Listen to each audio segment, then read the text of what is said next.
This is my first try at this. I don't know how the glare will be. I'm at about 18th and J Street near downtown Sacramento. In this building, 1812 J Street,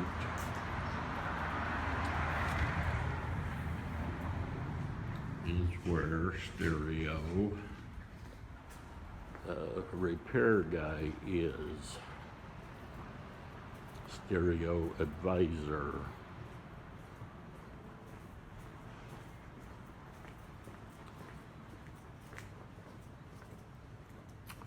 Doesn't look like much from the outside. So I'm going to stop here and then get permission to film inside. Doing a little quickie video here because I was trying to add audio to the iMovie editing program, which I'm still learning how to use. I messed around with it. I couldn't get the audio to sound. I don't know what the problem was. So anyway, I just do the quick little video. The short clip that's coming up here a little bit, a couple minutes long, is all his room where stuff is for sale, and all of these things in there. He gets them in.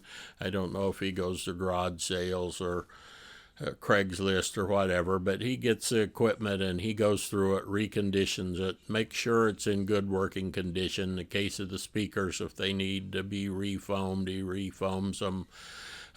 He works on turntables and so forth, and there's always a nice variety of stuff in there. I've had occasion every 2 or 3 months to stop by for one reason or another, and it's almost always completely different equipment he has. He moves this stuff out fairly good.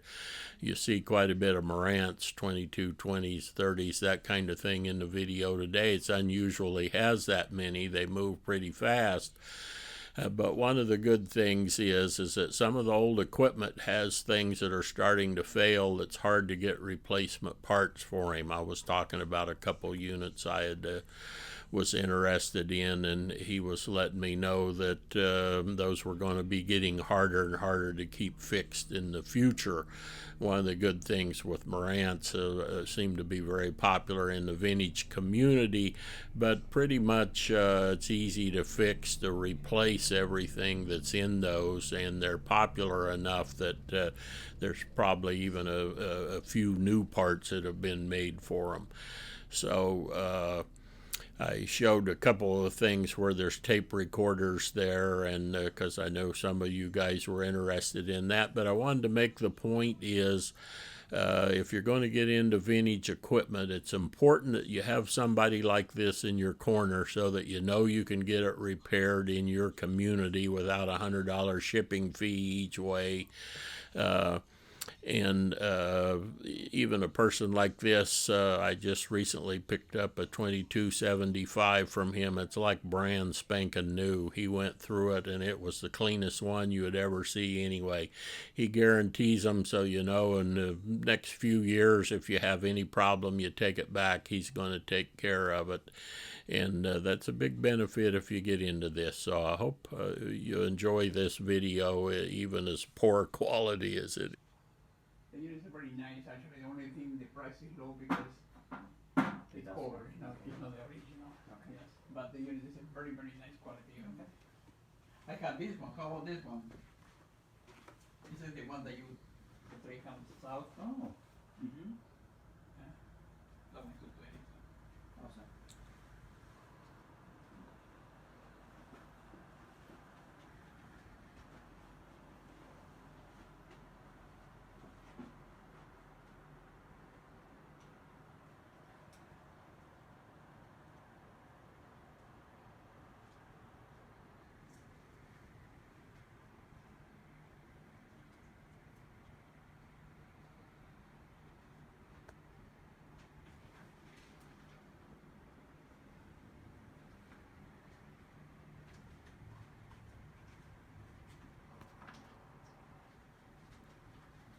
I'm gonna take this set. Okay. I'm gonna take that set, and then the Marantz. I'm gonna take that.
sometimes they don't have anything. Like 400, 500, 460 dollars. And the problem is, I was having too much money in my account. I didn't realize that after about a month that the customer came.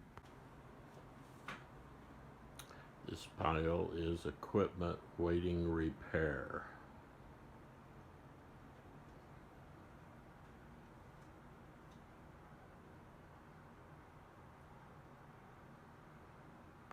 Is this all stuff waiting to be repaired on the shelves, or is this your stuff? No, I mean, different situations. Some of them are waiting for parts, some of them are customers that you just ordered, some of them are mine that I want to refurbish for selling.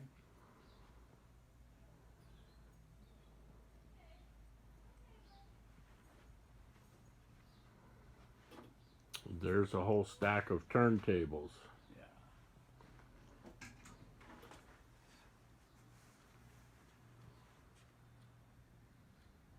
That's your reference speakers. What are those?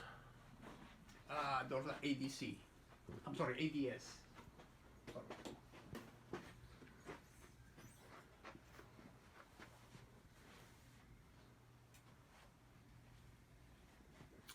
A man at work. You got enough to keep you busy for a while. Oh yes, Uh, yes. Thank you for letting me film this. I close